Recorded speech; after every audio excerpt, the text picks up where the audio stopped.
वो कौन से स्वर्गदूत थे जो लूसीफर के साथ स्वर्ग से धरती पर गिरे? क्यों जब दाऊद वीणा बजाता था तो राजा शाऊल दुष्ट आत्मा से आजाद हो जाता था? क्यों जब अलीशा ने भविष्यवाणी करनी थी तो उसने वीणा बजाने वाले को बुलवाया? क्यों परमेश्वर दाऊद से इतना प्रेम करते थे? अध्याय 14 और उसकी 12 आयत में लिखा है, हे भोर के चमकने वाले तारे, तू कैसे आकाश से गिर पड़ा। यह भोर का चमकने वाला तारा लूसीफर था। यह हेजकेल 28 उसकी 14 आयत हमें बताती है कि शैतान पहले एक अभिषिक्त दूत था जो परमेश्वर की हजूरी की रखवाली करता था। यह हेजकेल 28 उसकी 13 में लिखा है कि जब लूसीफर को बनाया गया तब परमेश्वर ने डफ और बांसुली उसी के अंदर बनाई और वो लूसीफर स्वर्ग में वर्शिप लीडर था और वो परमेश्वर के पर्वत पर रहता था और आग वाली चमकने वाली मणियों के बीच चलता फिरता था। यह दूत दूसरे दूतों की आराधना करने में अगुवाई करता था। अगर आप उस समय में जाएं जब इस दुनिया की सृष्टि की गई थी तो अय्यूब की पुस्तक उसके 38 अध्याय में लिखा है कि जब परमेश्वर इस दुनिया की सृष्टि कर रहा था तो भोर के तारे एक संग आनंद से गाते थे और परमेश्वर के सब पुत्र जय जयकार करते थे। लूका अध्याय 10 और उसकी 18 आयत में लिखा है, यीशु ने कहा कि मैं शैतान को बिजली के समान स्वर्ग से गिरा हुआ देख रहा था। प्रकाशित वाक्य अध्याय 12 उसकी 7 आयत में लिखा है कि फिर स्वर्ग में लड़ाई हुई। माइकल और उसके स्वर्गदूत अजगर से लड़ने को निकले और अजगर और उसके दूत उससे लड़े और तब लूसीफर और उसके दूतों को पृथ्वी पर गिरा दिया गया। जब वो लूसीफर पृथ्वी पर गिरा दिया गया तो स्वर्ग के 1/3 दूत उसके साथ गिरे। क्या आप जानते हैं कि 1/3 स्वर्गदूत लूसीफर के साथ जुड़े थे? 1/3 माइकल और 1/3 गैब्रियल के साथ जुड़े थे।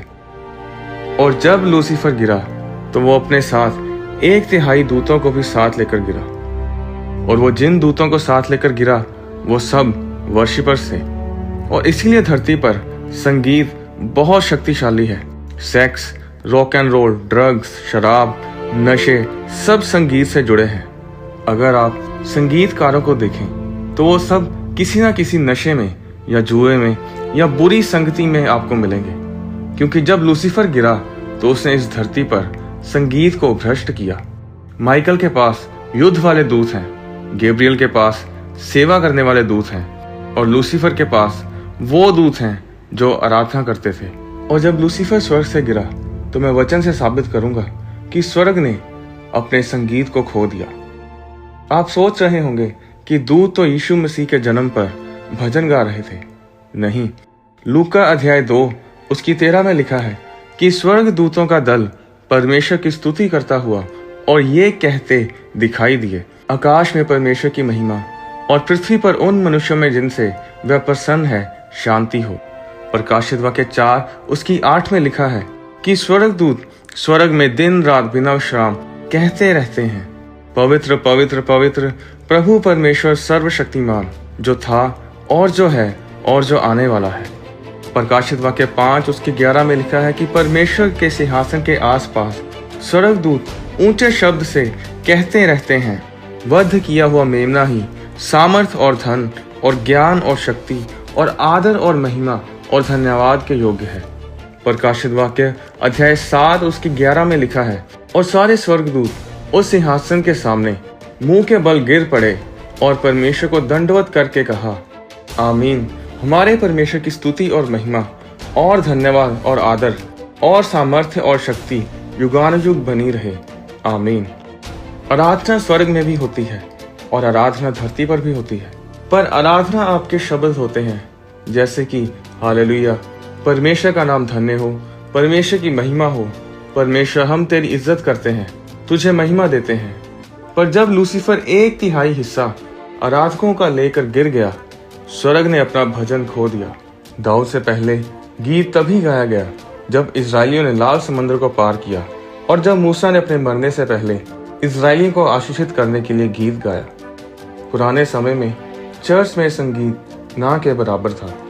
संगीत तभी शुरू हुआ जब दाऊद आया और जब वो वीणा बजाता था तो तो ऐसी वीणा बजाता था कि राजा शाऊल दुष्ट आत्मा से आजाद हो जाता था। क्या आप जानते हैं कि व्यवस्था के अनुसार जब दाऊद ने बैतशबा के साथ पाप किया तो उसे पथराव करके मार डालना चाहिए था। जब उसने उरिया को मरवाया तब भी व्यवस्था के अनुसार दाऊद को पथराव से मार देना चाहिए था।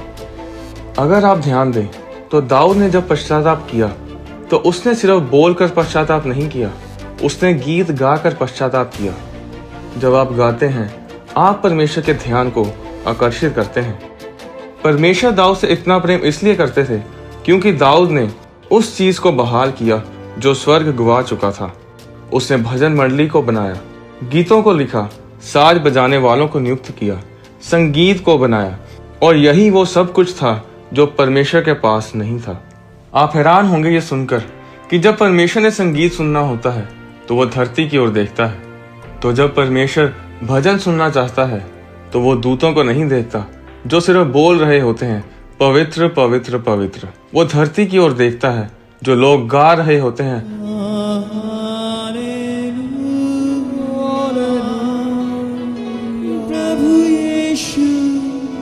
जब एलीशा ने भविष्यवाणी करनी थी तो उसने वीणा बजाने वाले को बुलवाया, और जब संगीत बजने लगा तो परमेश्वर की सामर्थ एलीशा के ऊपर आई। शैतान चर्च के संगीत से नफरत करता है और इसीलिए सबसे ज्यादा संघर्ष चर्चिस को संगीत में करना पड़ता है। आपके गीत में सामर्थ है। किसी भी हालात के चलते अपने आप को परमेश्वर के लिए गाने से रोकने ना दें। परमेश्वर आपको आशीष दे।